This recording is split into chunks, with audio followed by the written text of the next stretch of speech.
El trailero y la casa abandonada. Toda mi vida me han hablado de los misterios que se esconden en el mundo, de cosas que desconocemos y se mantienen ocultas al ojo humano. Leía sobre esas cosas, pero las consideraba solo entretenimiento, no como algo que realmente fuera cierto, hasta que viví una experiencia que cambió la manera de pensar. Lo sobrenatural se convirtió en una realidad, y entonces no podía diferenciarlos. Jamás olvidaré lo que sucedió en aquella casa abandonada, y es por eso que quiero contarles esta historia. Me llamo Roberto Rivera, y esto pasó cuando llevaba 5 años trabajando como trailero, para una empresa en Ciudad de México. Para ese entonces vivía con mi madre, mi esposa y mis 2 hijas pequeñas. Mi familia era mi mundo, no había nada que no hiciera por ellos. Mamá se vino con nosotros por complicaciones en su salud, y eso ya no le permitía trabajar. Sin embargo, no le gustaba sentirse una carga, así que se ofreció para cuidar a los niños, y eso le permitió a mi esposa conseguir un empleo para poder ayudarme con los gastos y eso. Cabe mencionar que mi salario era más que suficiente para todo, pero comprendí que ambas querían ayudar a su manera, en especial en lo económico, así que no me interpuse. Aparte lo vi como una buena idea, para que mi pareja se distrajera y no pasara todo el día frente al televisor. Trataba de salir con ellos cada que me daban días de descanso, y por eso hacía lo posible para que me los dieran los fines de semana. El jefe era un buen amigo mío. Para ese momento ya habíamos pasado unas 2 navidades con ambas familias juntas. La primera cena fue en mi casa y la otra en la suya. Siempre me enseñaron a tener buena relación con mis superiores, y eso hacía con él. Recuerdo también que para el momento en que estas cosas pasaron, la ciudad presentaba un caso muy peculiar, en cuanto al aumento repentino en raptos y desapariciones. Cada mañana que me sentaba frente al televisor a ver el noticiero salía una noticia de alguna desaparición, y eso me aterraba, más que nada por mi pareja y mis 2 hijas pequeñas. Me dije a mí mismo que mi vida no podría continuar si algo como eso les llegase a pasar a ellas. Las encomendaba a Dios todo lo que podía. Oraba por ellas y siempre les decía que tuvieran mucho cuidado. Mi madre llevaba a mis hijas al colegio, y siempre las esperaba en la salida con varios minutos de antelación. No quería dejar ni la más mínima oportunidad de que algún delincuente se aprovechara de un descuido. Y por si fuera poco, no he mencionado a alguien que es fundamental en esta historia que les estoy contando.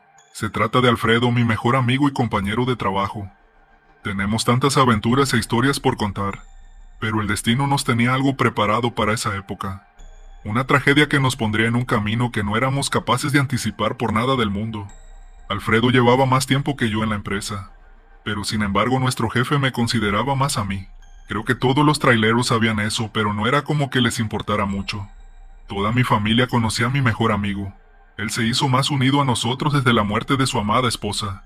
Quedó solo con una hija pequeña, la cual se la cuidaba su hermana mayor. La verdad nunca supe con tantos detalles el cómo se las arreglaban con ese asunto. Y muchas veces le dije que mi madre podría ser la de niñera, que le asignara un sueldo y listo, pero se negaba, diciendo que eso le daba mucha pena, y que no quería darle la responsabilidad de su hija a otra persona. De un momento a otro, comencé a tener días en los que sentía esa sensación de que algo malo estaba a punto de pasar. Es curioso porque sentía eso a medida que los raptos aumentaban.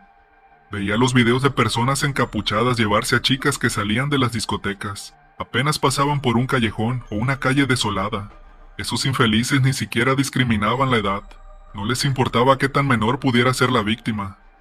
Estaba considerando seriamente que mis hijas dejaran de ir al colegio por un tiempo, solo para sentirme más tranquilo.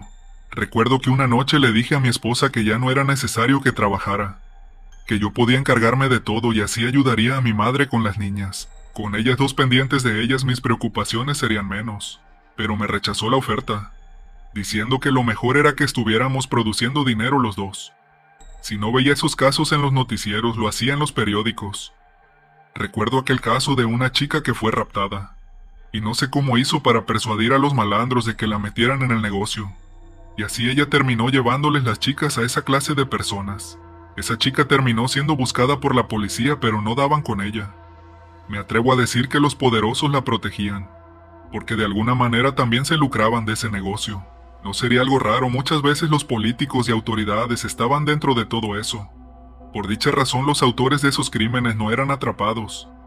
Era algo injusto desde todos los ángulos, pero no había nada que se pudiera hacer.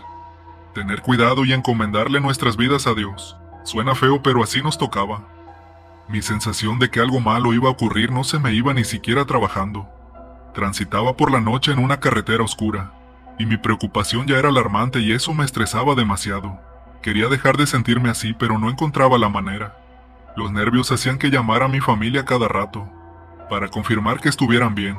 No me importaba que mi esposa se tuviera que despertar para contestarme la llamada. Así me relajaba un poco, pero la sensación no se iba. Fue entonces cuando llegó el día en que mi mejor amigo Alfredo se presentó en el trabajo con lágrimas en los ojos y abrazando al jefe con un llanto que no era posible consolar. Todos nos preguntábamos qué había pasado, así que me acerqué para indagar un poco sobre eso. Una vez que mi compañero despegó su rostro del hombro del jefe, me contó en medio de su llanto que a su hija pequeña se la habían llevado por la mañana. Al parecer, de alguna manera alguien la convenció de salir del colegio y acercarse a la entrada para luego apartarla por la calle, y ahí se la llevaron.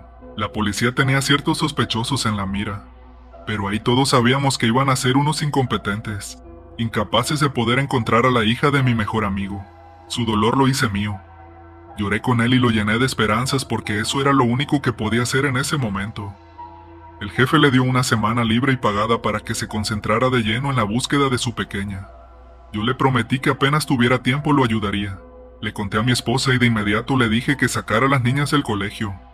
No quería seguir arriesgándome a que me pasara algo como eso. Mi mundo se hubiera venido abajo si me dieran la noticia de que mis hijas habían desaparecido. En esa ocasión mi pareja estuvo de acuerdo y eso me alivió más de lo que imaginaba. No me importaba lo tarde que regresaba del trabajo. A esa hora me iba para la casa de Alfredo y ahí lo encontraba, sentado en la sala mirando el televisor apagado, sumido en sus pensamientos y dolor. Una patrulla de policías estacionaba enfrente de la casa por si se presentaba alguna novedad, como la llamada de los delincuentes o algo. Dicha llamada nunca llegó. Dedujimos que esa clase de gente no quería dinero de rescate, sino sembrar el dolor en las personas al arrebatarles algo tan importante, en ese caso, su mundo. Ya yo no encontraba las palabras para consolarlo, y me ponía peor cuando decía que si ella no aparecía entonces él atentaría contra sí mismo, porque sin ella no tendría sentido. Su hermana tenía amigos en la policía y todo eso, y a todos los contactó para que ayudaran con la búsqueda de la pequeña Natalia. Ellos afirmaron que harían todo lo posible, pero estaban llenos de casos como esos, y los recursos no podían concentrarse en una sola víctima y restarle importancia a las demás. Era comprensible, pero solo si al menos sus esfuerzos dieran frutos. En 2 meses no lograron encontrar a nadie. Era como si simplemente se los tragara la tierra, y eso no era posible. Alfredo me decía que él encontraría los medios para hallarla por su cuenta sin que la policía interviniera. No sabía cómo haría eso, pero 2 días después me sorprendería con sus resultados. Yo me encontraba de regreso a la ciudad después de haber entregado una carga un poco lejos, y entonces el celular sonó y era Alfredo. Al contestar me dijo que encontró un rastro. Unas pistas lo condujeron hacia un lugar en las afueras de la ciudad, y todo indicaba que ahí era donde estaba su hija. Yo me llené de intriga por saber cómo logró obtener eso, y sin vacilar se lo pregunté, pero no me lo reveló, y eso me inquietaba. No podía adivinar qué clase de cosas tuvo que hacer, o a quién acudir, para poder tener semejante dato como la ubicación exacta de dónde estaba su hija. Me colgó antes de que pudiera hacerle otras preguntas, y no dejaba de notar que si me decía todo eso a mí, era porque se lo ocultó a la policía. Al llegar a la ciudad me dijo que agarrara su tráiler y lo esperara en una dirección que me pasó. La razón era sencilla. El suyo tenía el GPS dañado, por lo que no lo rastrearían en la empresa. Yo no podía sacarlo así como así, por lo que tuve que hablar con mi jefe para que lo autorizara. Le conté la situación y de inmediato me dijo que lo mejor era avisarle a la policía. Pero después de una buena charla logré convencerlo, y me dio el permiso y todo lo que necesitaba para sacar el vehículo sin problemas. Así lo hice, y de inmediato me fui a recoger a Alfredo en la dirección que me dio. Una vez que se subió me di cuenta que estaba muy sudado, tembloroso y ansioso. Las ojeras eran increíbles. No podía hacerme una idea de qué tuvo que hacer para hacerse con esa información, pero decidí que lo mejor era no preguntar tanto e ir por Natalia de una buena vez. Me guió a través de la carretera hasta que me dijo que cruzara por un desvío. Hacer eso con un tráiler de ese tamaño era demasiado complicado, pero de todos modos lo hice, hasta que ya no se podía avanzar más sin el riesgo de que el vehículo se fuera de lado. Caminamos a partir de ahí en el monte, hasta que llegamos a una zona llena de árboles. Parecía más un bosque que algo diferente. Así, Terminamos estrellándonos de frente con dos paredes de césped bien cuidados, y en medio de estas se extendía un sendero. Nos paramos en la entrada de este y al fondo pudimos apreciar a una mujer vestida de blanco, con una cabellera negra y lisa. A su lado yacía la pequeña Natalia, vistiendo lo mismo que ella. Alfredo gritó su nombre y entonces ambas nos dieron la espalda. Pasaron una reja en medio del sendero y después se perdieron. Los dos corrimos sin parar hasta que llegamos a esa puerta enrejada en forma de arco, y seguimos hasta que nos estrellamos de frente con una casa inmensa. Delante de nosotros yacía un jardín gigantesco. No me explicaba cómo podía haber un lugar así ahí en medio del monte, pero así era. Alfredo me dijo que ahí estaba su hija, y yo lo sabía. Después de todo la acabábamos de ver, y eso hacía más fuerte el misterio de cómo sabía él que su hija estaba ahí. No era momento para preguntas, eso estaba más que claro. La entrada de la casa estaba lejos, como a unos 30 metros o más. Teníamos el jardín ahí mismo, y un montón de lugares en donde Natalia podía estar. Alfredo me propuso que nos separáramos para cubrir más terreno, y nos encontraríamos de nuevo en la entrada de la inmensa vivienda. Así quedamos. Él agarró por su lado y yo por el mío. Me inquietaba que ni siquiera teníamos un machete en nuestras manos para defendernos de alguien, o cualquier cosa que apareciera. Un animal salvaje, por ejemplo, o los mismos raptores de la pequeña. Busqué y busqué hasta que escuché el sonido de una tijera enorme, cortando el césped del jardín. Me acerqué cuidadosamente pues no quería llamar la atención, y entonces me encontré de frente con un jardinero. Me daba la espalda mientras este trabajaba en lo suyo muy concentrado. No parecía una persona peligrosa, pero apestaba. Tenía un mal olor que no se podía ocultar, y me costaba disimular mientras más me acercaba.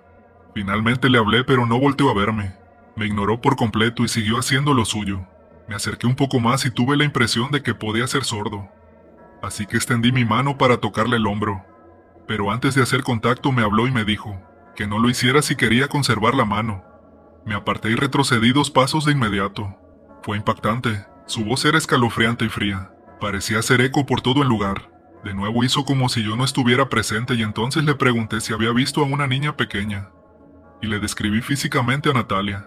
Ese jardinero me dijo que no había manera posible en que nosotros pudiéramos sacarla de ese lugar, y que en el intento pereceríamos.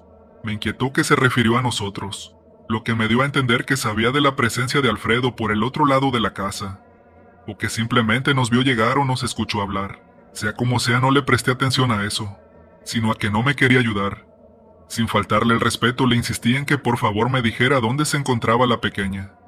Y fue entonces cuando dejó de trabajar en el jardín, y volteó a mirarme. Uno de sus ojos carecía de pupila y el otro tenía cataratas. Sus dientes no estaban completos y la mayoría partidos. Su barba era blanca, desaliñada y a falta de un buen corte.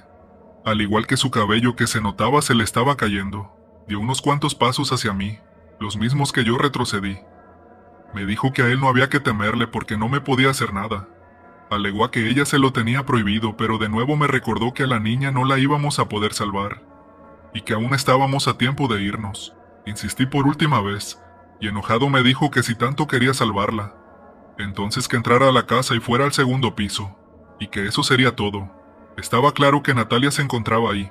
El jardinero me dio la espalda de nuevo y se concentró en lo suyo. No tuve ganas de agradecerle y no lo hice. La verdad no sentí que me hubiera ayudado.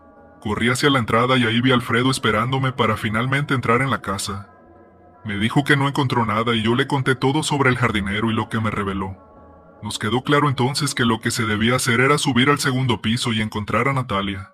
Sin embargo, encontramos a alguien más apenas entramos en la vivienda. Se trataba de una anciana que limpiaba, en un estado tan deplorable como el del jardinero, pero era bastante más burlona. Nos miró y se echó a reír diciendo que después de que ella terminara con nosotros, le tocaría limpiar el piso.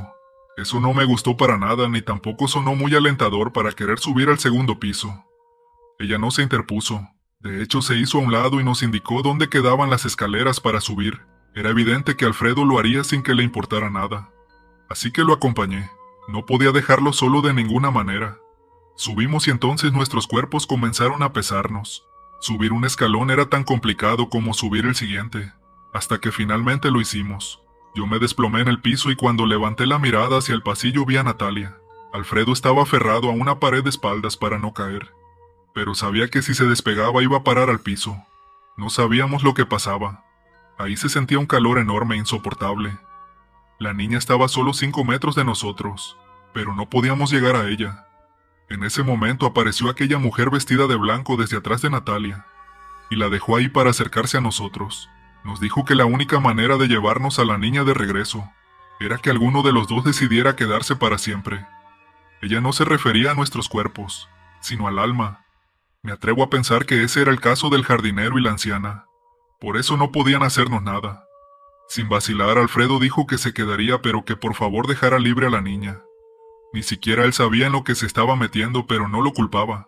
Esa era su hija, su pequeña. Me dijo a mí que la cuidara y que la protegiera. Pero no pude darle una respuesta porque caí desmayado segundos después. Al despertar me encontraba en aquel sendero del otro lado de la puerta enrejada, con Natalia a mi lado todavía durmiendo. El cuerpo ya no me pesaba. La cargué y caminé con ella hacia la salida del sendero. Al voltear hacia aquella puerta vi a Alfredo, mi mejor amigo, vestido de blanco al lado de aquella mujer. Fue tal y como lo dijo, tomó el lugar de su hija. Pero ese no era su cuerpo, era su alma. Pude alcanzar a ver que de sus ojos brotó una lágrima. Eso fue lo único que me dio a entender que se estaba despidiendo. Llevé a la niña al tráiler y nos fuimos. Llegué directamente con la policía y tuve que inventar una historia para no caer preso. Me ayudó mucho que Natalia no recordara nada. Y su tía también movió influencias para que yo saliera sin problemas. Quedó el misterio en el aire de cómo Alfredo sabía dónde estaba su hija. Y también me pregunto si Dios se apiadará de su alma para salvarla y permitirle la entrada al reino de los cielos.